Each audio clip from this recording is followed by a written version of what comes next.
Hello, everyone. If you like what I'm doing here, please consider subscribing, liking, and commenting.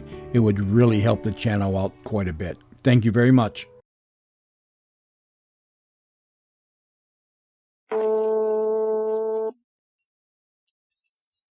Remember, a Hallmark card when you carry enough to send the very best.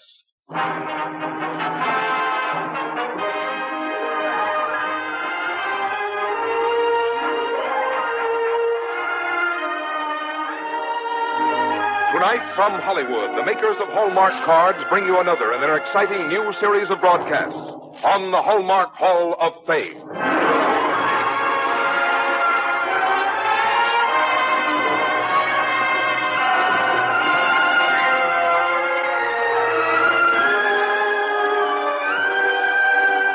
Each week, Hallmark will bring you true-to-life stories of actual persons who, in their own way, have contributed to a better world for all of us to live in. Presented on the Hallmark Hall of Fame by our distinguished host, Mr. Lionel Barrymore.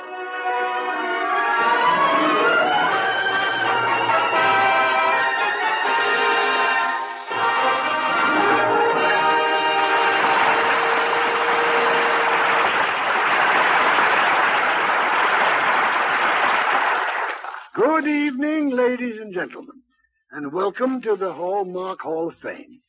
Here we dramatize every Sunday night a true story about real people to whom we respectfully dedicate this Hallmark Hall of Fame. And tonight, transcribed, we have a distinguished guest for you to meet. Oh, beautiful for spacious skies, for amber waves of grain, goes the well-loved patriotic hymn. Well, except for the obstinate faith and genius of one man, those amber waves of grain would be black with the terrible black stem rust that once threatened our entire wheat belt. This is the true story of the saving of our priceless wheat. And it's the poignant love story of Mark Alfred Carleton, giant of the meadows. Now, here's Frank Goss from the makers of Hallmark cards. When you want to remember your friends, there's one way to be sure the card you send receives an extra welcome. Look for that identifying hallmark on the back when you select it. For words to express your feelings and designs to express your good taste, let the hallmark on the back be your guide. For that hallmark tells your friends you cared enough to send the very best. Lionel Barrymore appears by arrangement with Metro-Goldwyn-Mayer, producers of Never Let Me Go, starring Clark Gable and Gene Tierney, and featuring Richard Hayden. And now Lionel Barrymore brings you the first act of our Hallmark Hall of Fame.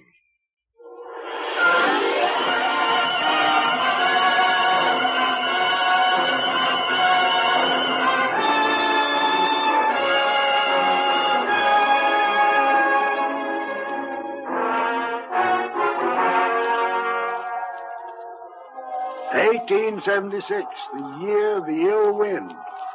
Ohio, 1876. The wind blustering across the plains and meadows is hot and pitiless. Day and night, the ill wind brings deadly pestilence to the wheat. The amber waves of grain turn black. Ruin rides the wind day and night.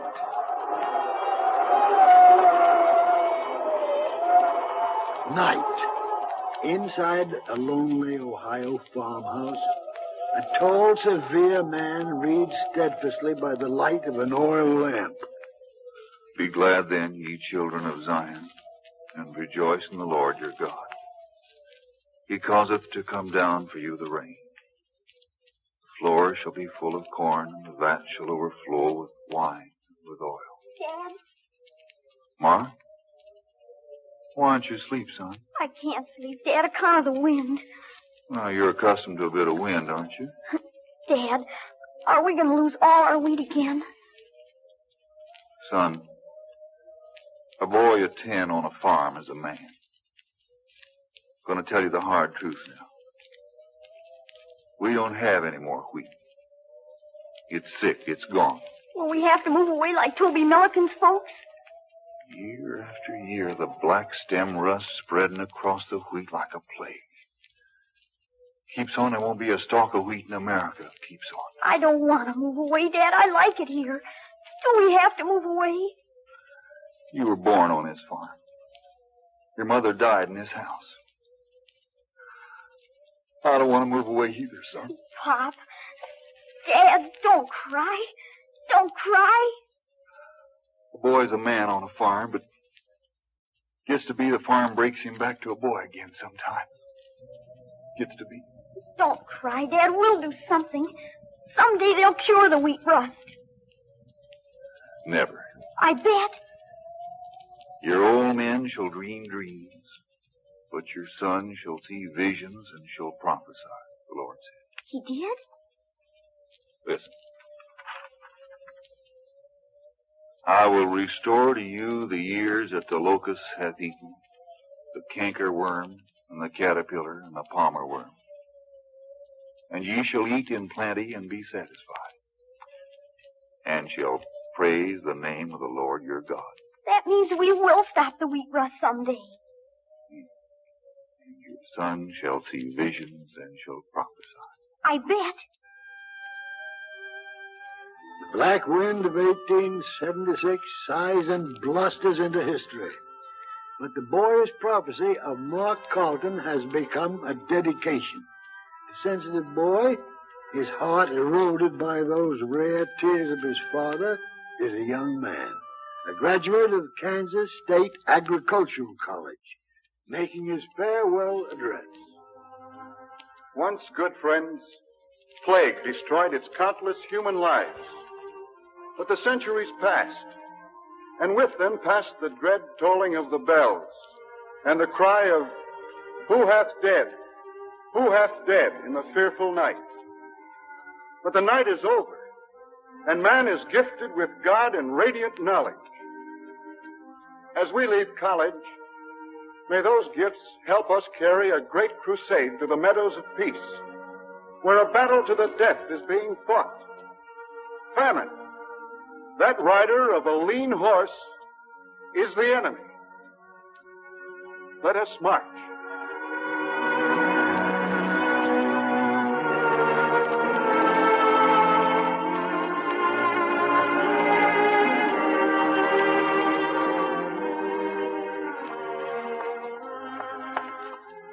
It was a nice graduation, Mark.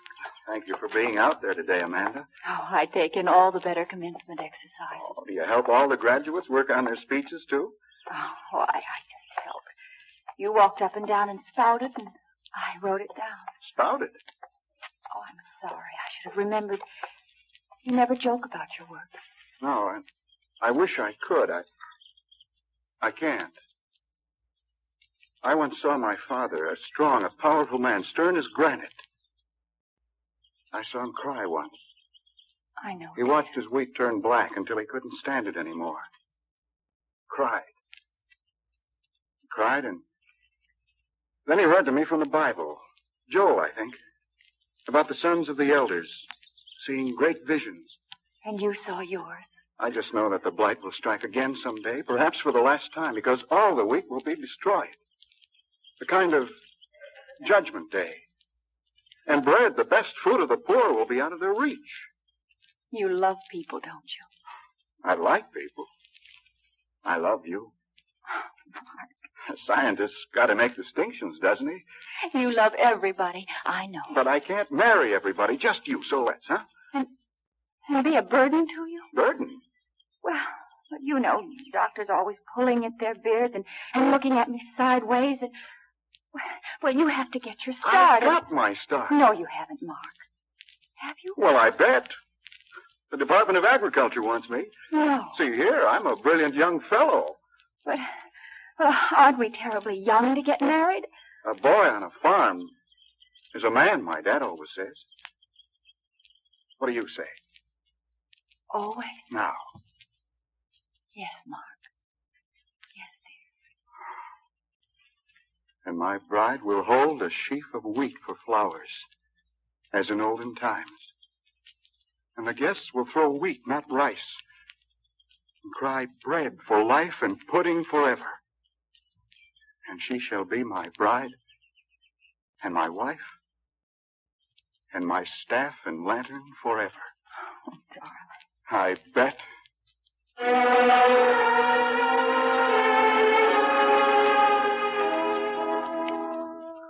Amanda Fort and Mark Carleton are married. As research scientist with the Department of Agriculture, Mark Carleton makes the vast wheat fields from Gulf to Canada his laboratory. Months become years, a race against the deadly, dry wind that may bring the next and perhaps the last great blight. A struggle against the growing impatience and criticism in Washington. If you would only listen to me, sir. I have listened to you, Carlton. I've also listened to warnings that time as well as money is running out. Let the grain blacken and die on the stalk. Is that it? There is no cure for wheat rust, Carlton. No cure. I've confessed that myself in a recent bulletin. Then an end to this waste. Stop now.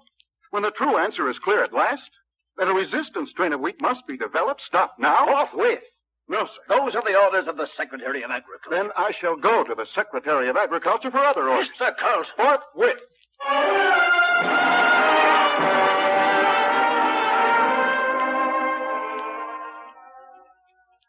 Ukraine, Carleton, the Ukraine? Yes, Mr. Wilson, I must go to the Ukraine. Oh, my dear Carleton. If you mean dear in the sense of costly, expensive, spare me the word, sir, and listen to mine.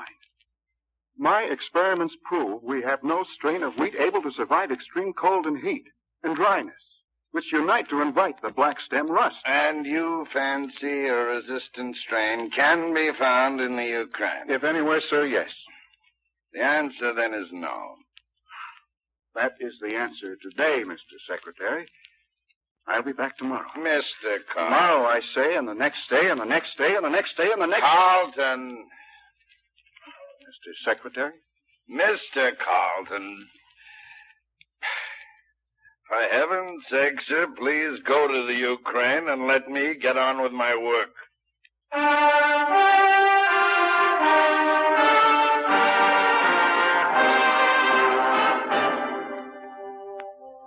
Will you be gone very long, Mark? Just long enough, darling.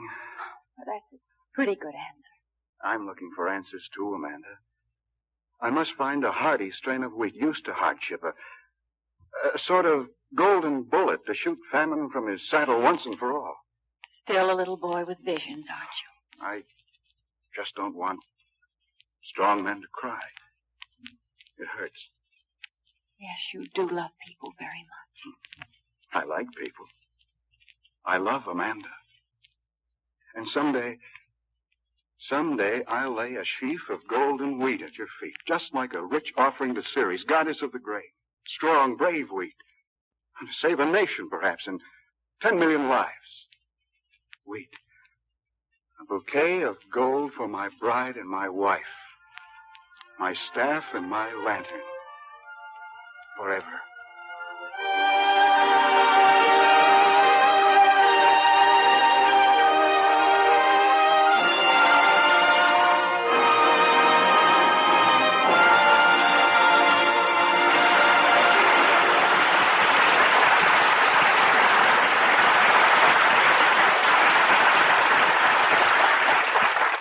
In just a moment, we return to the second act of the Hallmark Hall of Fame. Are you familiar with these famous words? God couldn't be everywhere, and so he gave us mothers. It's a wonderful tribute, and it seems especially appropriate on this last Sunday before Mother's Day. Perhaps you've been giving some thought lately to Mother's special day, thoughts about what you want to say to your mother and how you can say it best. For most of us, it isn't too easy to express the warmth and love we feel in our hearts all through the year. That's why I think you'll enjoy letting a Hallmark Mother's Day card speak for you. You see, Hallmark Mother's Day cards are beautiful and varied, and each one has a message all its own. You may choose a card that's spiritual or friendly, simple or elegant, or a Hallmark card with a touch of humor about it. At any rate, you're sure to find the one ideal card that says what you want to say, just the way you want to say it, in the big Hallmark collection. And your mother's pleasure in the card you select will reward you with happiness that can't be measured by cost. And now Lionel Barrymore brings you the second act of our true story of Mark Carleton.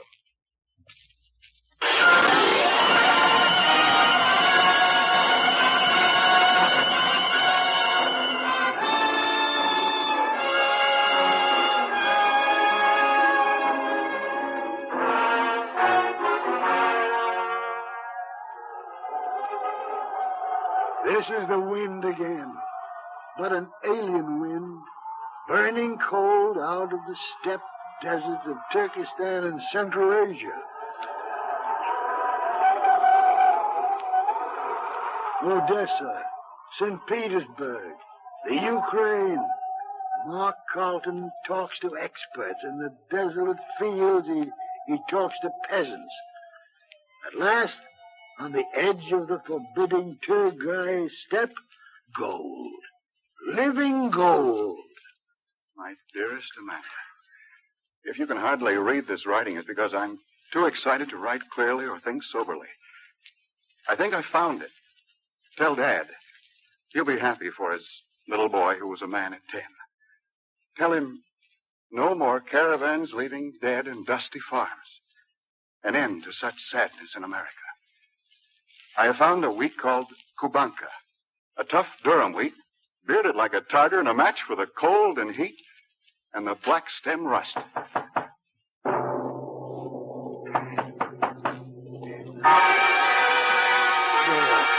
Cablegram from America. My dear son. My dear son, bad news. Bad news? You have a baby daughter, but Amanda is dead. Amanda? She asked that the child be named Angela, or Angel. Amanda? Dead? Courage, son. A boy on a farm is a man. Pray for the dead, but rejoice for the living. Amanda. All my love, Dad. Amanda. Good night. Sleep. Heartbroken, Mark Carleton makes the long journey back to America. And now his fight for his resistant strain of wheat is a dedication. Across America, he carries the gospel of the new wheat, the Kubanka Durum. Take a chance, men. What can you lose? We don't want none of your foreign wheat, Carleton. You've lost crop after crop of the old wheat. Try a new wheat. Famine, I tell you, rides a lean horse. And he rides every hot wind and every blizzard that hits your farms. He'll ride you down, I tell you. He'll ruin you and your country, I tell you. Now, I have enough seed for anybody who'll take a chance. Who's first? Not me. All right, I'll risk some of your seed, Carleton. Who else? Who else?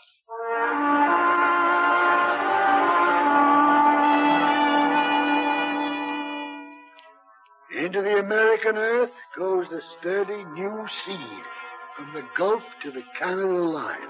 From the Rockies across the Great Plains sweeps the golden tide of wheat under the unwinking sky. Wheat, tough, defiant, durable, and impossible. Useless. Why? It's no good, Carleton. It won't do. But it's tough. It survives. Oh, tough. Yes, it's tough. So tough, in fact, that the millers all over the country are protesting. Their machinery can't grind it up. A peasant's grindstone is easily replaced, yes, but expensive machinery is not. Well, there must be another way, then. A hybrid grain, softer but still resistant. It's gone far enough, Carleton. Secretary Wilson is staggered at the cost of your endless experiment. It is not endless, sir. The end may be in sight. No more wasted money on this project. Waste all that's been accomplished, then, is that it? Not send good money after bad. That's it. I will not stop my work. Believe me, Secretary Wilson sympathizes with your problem. We all do. But there simply is not enough money for everything. Something must be sacrificed. Not this. I will go to Secretary Wilson again as I did once before. He will give me one more chance because he must. Even if it takes years. And it will. Suppose you fail again? You may ask for my resignation. A bargain, Mr. Carleton. Years. The slow cycle of the season, watching Mark Carleton. It's a long day since Amanda Fraught was his young bride. A long day since she died. The 20th century, with its terrible and splendid promise, has begun. 1904. The year the wind came back. The wind, searing the millions of acres of wheat, much of it a hybrid grain of Mark Carleton's. The hot blast brings the black stem rust.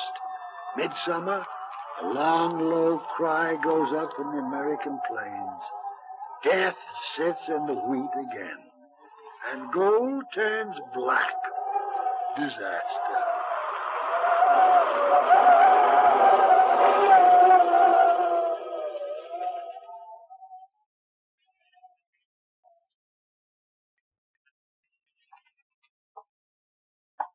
Mr. Secretary? Oh, sit down, Mr. Carleton. Sit down. Thank you. I've brought the final figures on the recent blight. Go ahead. The recent drought and the black rust are a world calamity. Crop losses of fife wheat and blue stem wheat, 60%. Shocking. Losses where my latest hybrid wheat was growing, 3%. Carleton. 3%? Sometimes nothing.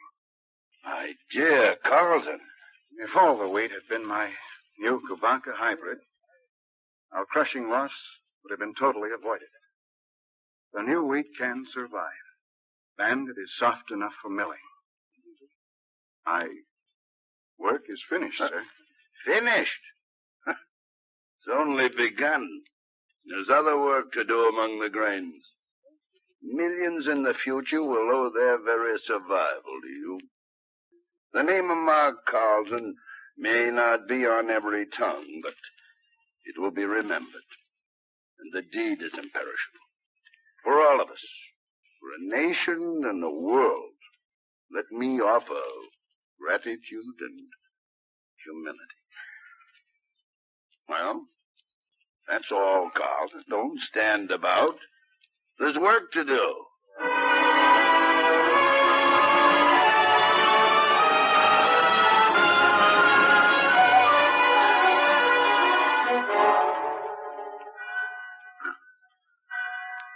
Evening.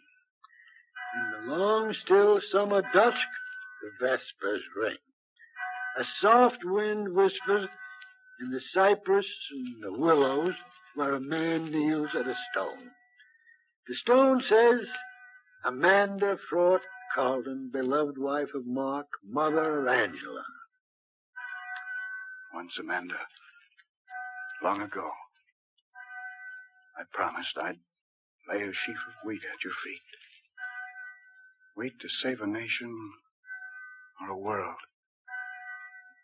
A bouquet of gold for my bride, my wife, my staff, and my lantern forever. Here it is.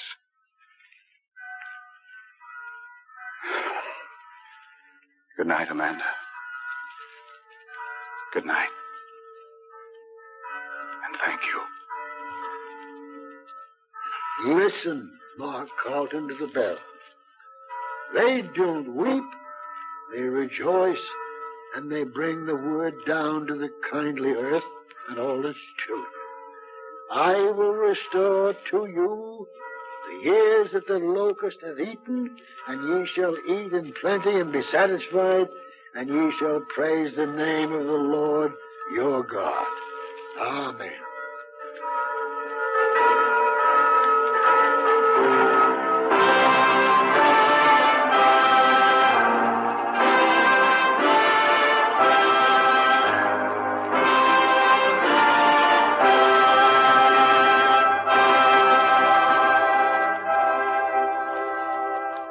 Today, 50 years later, and just as Secretary Wilson prophesied, the name and deed of Mark Carleton are not forgotten.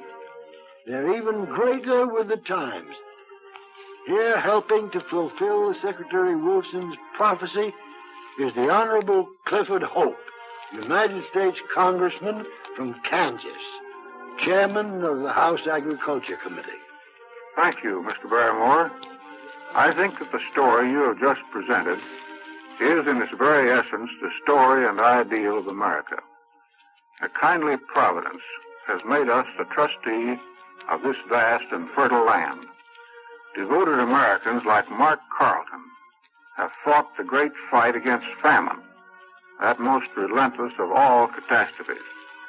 Your story about the saving of our wheat has particular significance, because just as wheat is the staff of life, so the welfare of the people is the staff of democracy.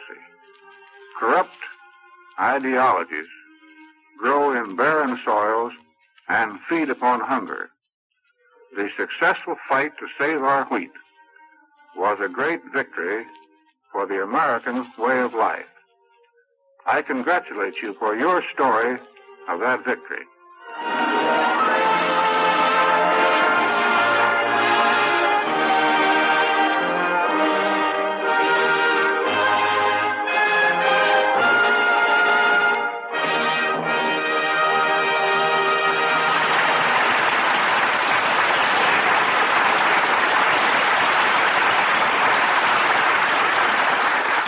Our thanks to the Honorable Clifford Hope, Congressman from Kansas.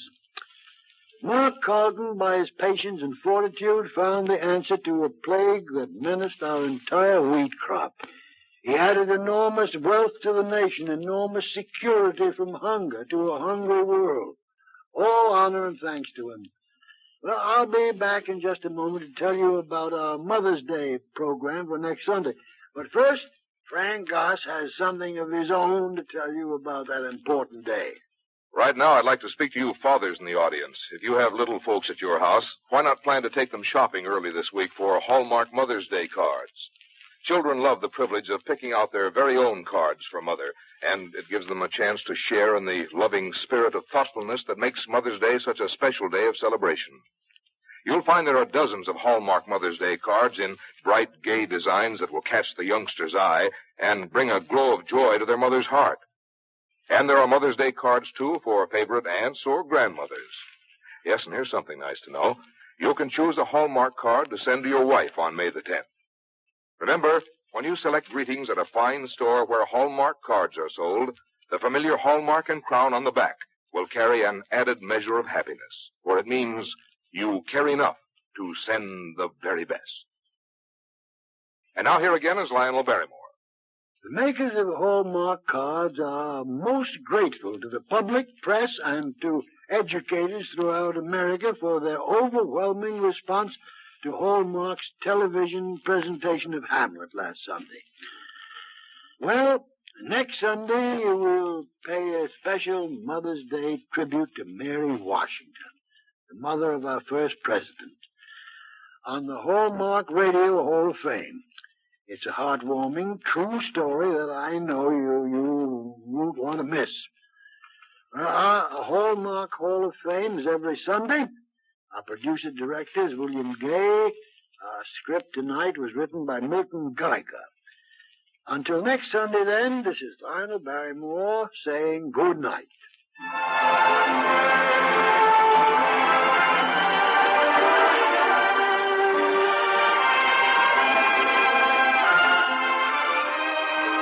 Look for Hallmark cards that are sold only in stores that have been carefully selected to give you expert and friendly service. Remember, a Hallmark card when you carry enough to send the very best. The part of Mark Carleton was played by John Stevenson.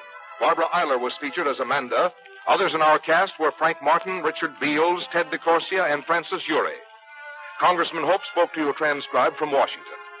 Every Sunday, Hallmark Cards presents two great programs for the whole family's enjoyment. The Hallmark Hall of Fame on radio with host Lionel Barrymore, and on television with Miss Sarah Churchill. Consult your paper for time and station. Ladies and gentlemen, blood is as vital to our national defense as copper, rubber, planes, or tanks. Blood plasma is urgently needed today to save the lives of our men in service and civilians in hospitals here at home. It is needed to build plasma reserves to meet such emergencies as fires, floods, or enemy attacks. So call your local Red Cross chapter to roll up your sleeves to save a life. This is Frank Goss saying goodnight to you all until next week at the same time, when we present another true-to-life story of actual persons who in their own way have contributed to a better world for all of us to live in. Next Sunday, we bring you our Mother's Day tribute to Mary Washington on the Hallmark Hall of Fame. This is the CBS Radio Network. This is KMBC, Kansas City, Missouri.